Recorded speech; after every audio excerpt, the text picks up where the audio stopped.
Hoje vamos falar de resolução de instituições de crédito no âmbito do direito europeu, com Marta Cerqueira Gonçalves, advogada. Bom dia, Marta. Muito Bom obrigada dia. pela sua presença. A União Europeia tem criado a legislação no sentido de harmonizar processos de resolução de instituições de crédito. Que legislação é essa, exatamente? É uma legislação que já vem sendo pensada há algum tempo. Preconiza-se na nossa União Europeia a União Bancária, que o BCE assuma aqui uma posição de destaque, no fundo, no controle das principais instituições de crédito europeias. Fomos percebendo ao longo do tempo, e Portugal foi exemplar negativamente nisso, que o colapso de uma instituição financeira pode fazer cair todo um orçamento e toda a saúde financeira de um Estado. E, dado esse peso que o sistema financeiro ainda tem na economia europeia, preconizou-se tentar acabar um bocadinho com isso e com a União Bancária. E foi sendo emanada uma série de legislação, recentemente e já este ano, que veio cá para fora, no sentido de harmonizar os procedimentos. Em maio nós vimos surgir uma diretiva, que é a Diretiva 59 de 2014, que vem estabelecer quais os critérios e quais as regras e os princípios base que têm que ser seguidos para levar a cabo a resolução de uma instituição de crédito. Aquilo que havia, e principalmente no nosso país, era, no fundo, havendo um problema, a instituição de crédito vai para a liquidação, como se tratasse de um mero processo de insolvência, e foi isso que vimos acontecer com o BPN, com o BPP ou com nacionalizações, mas o custo para um orçamento de Estado e para os contribuintes dessa solução era excessivo. E então preconiza-se não tanto levar a instituição à liquidação, mas um mecanismo de resolução que permita, no fundo, mantê-la mais ou menos em pé, mas imputando todos os custos e todos os prejuízos aos credores e aos acionistas. Foi o que aconteceu com o caso BES? Foi o que aconteceu com o caso BES, muito embora a transposição dessa diretiva, porque sendo uma diretiva comunitária, para entrar em vigor num determinado Estado-membro da União Europeia, tem que ser transposta. E ela foi transposta no início do mês de agosto para Portugal, mas de uma forma atabalhoada. A sucessão de acontecimentos negativos no BES, principalmente com o conhecimento geral de todos aqueles números e da real dívida do BES no dia 30 de julho, fez com que fosse emanada no dia 1 de agosto a lei de transposição dessa diretiva. Ora, em 24 horas nunca se conseguiria fazer uma transposição e criar uma lei de resolução para Portugal positiva. Mas essa data já estava prevista? Ou houve essa transposição porque rebentou o escândalo do BES? A ideia com que nós ficámos foi que houve essa transposição porque rebentou o escândalo do BES. Então não houve tempo de preparação? Não houve tempo de preparação. E uma diretiva, e aquilo que a União Europeia nos dizia, é que essa diretiva poderia ser transposta ao longo de 2 anos, ou seja, devia ser feita de uma forma paulatina, de uma forma cuidada, para pensar numa série de problemas que não foram pensados no nosso país e que estão a começar a surgir. Por isso, deduzo que haja riscos na aplicação deste novo mecanismo. Sim, este novo mecanismo tem muitos riscos. Desde logo, o poder ser aplicado de uma forma, a tentação de o aplicar de uma forma rápida, de uma forma muito reativa para fazer face a um problema. Nunca se pensou, pelo menos a ideia com que ficámos é que nunca se pensou que a situação do BES fosse chegar a este limite. O BES dava toda uma ideia de uma saúde financeira nós não imaginávamos que estivesse neste estado de coma que estava. Os números foram falseados, as informações dadas ao Banco de Portugal foram falsas.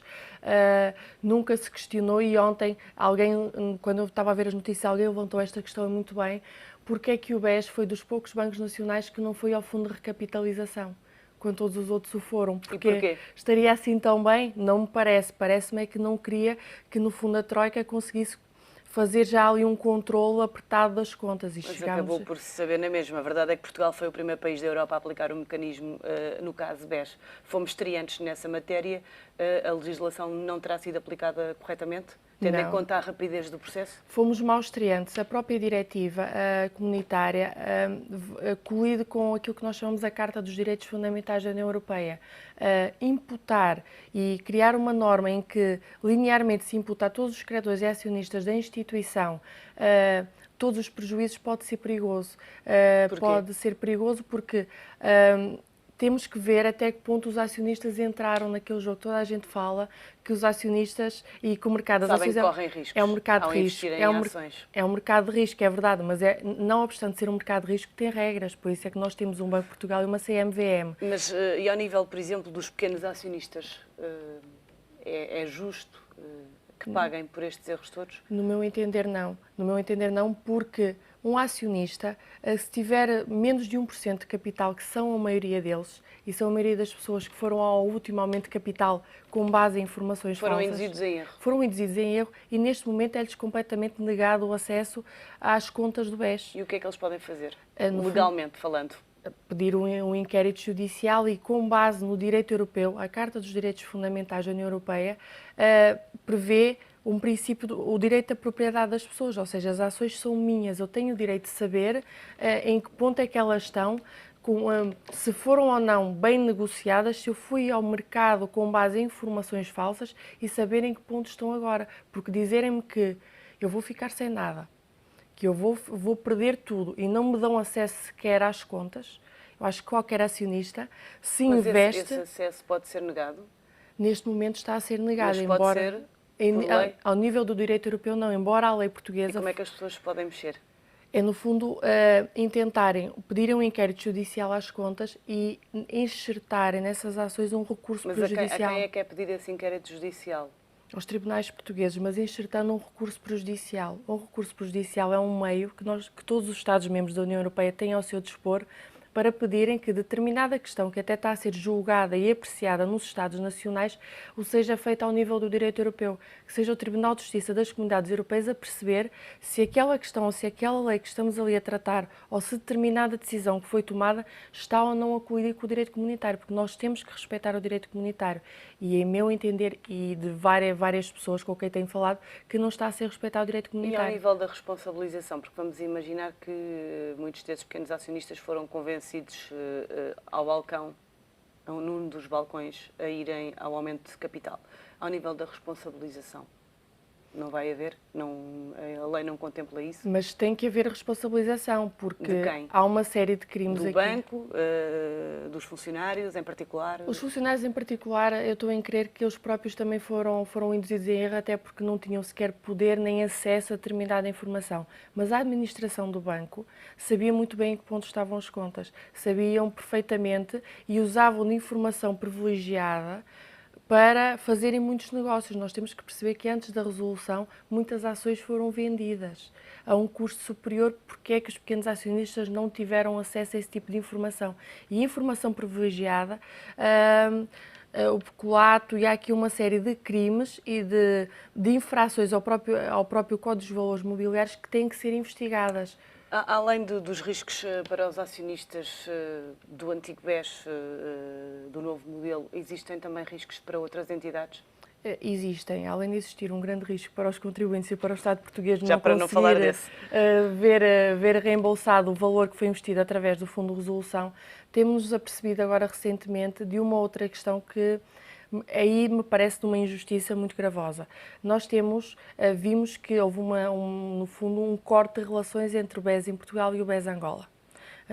Está a ser objeto de saneamento, o BESA, e sabemos perfeitamente que o Estado e muitas empresas portuguesas fazem negócios com Angola e cada vez se forem estreitando mais essas relações, e foram congeladas as contas. E eu percebi-me que há empresários portugueses que deveriam receber elevadas quantias de negócios, não estou a falar de investimentos diretamente no BES ou de mercado de risco, estou a falar de transações comerciais que têm o dinheiro congelado por força desta cisão. E o que é que essas empresas podem fazer? Neste momento dizem-lhes que não podem fazer nada, mas tem que se fazer alguma coisa, porque o direito, a diretiva vem dizer que os credores e os acionistas é que são responsáveis por esta situação toda. Mas alguém que, no fundo, quer fazer uso de uma conta ou que quer usar de uma garantia bancária, de uma nota de crédito on first demand, que é muitas vezes isso que acontece, e não o poder fazer, alguém tem que se responsabilizar. Mas o que o Banco de Portugal vai dizendo é que não há nada a fazer, que as contas estão congeladas. São os chamados efeitos colaterais. E nós temos aqui empresários que estão a perder muito dinheiro e que não têm nada a ver com a situação do BES. Mas muito rapidamente, a quem é que esses empresários podem recorrer? neste momento, a pedir uma explicação por escrito ao Banco de Portugal e depois tentar perceber exatamente, conforme a justificação que lhes for dada, se podemos tentar acionar o Banco de Portugal, neste momento, o BES cá em Portugal, e também ao nível do direito europeu, porque está a ser violado o seu direito de propriedade, e através das instituições europeias conseguir, no fundo, desbloquear aquelas elevadas quantias que estão ali bloqueadas. É um caso que ainda vai dar muito que falar. Marta Cerqueira Gonçalves, muito obrigada pela sua presença e análise nesta primeira hora e até para a semana.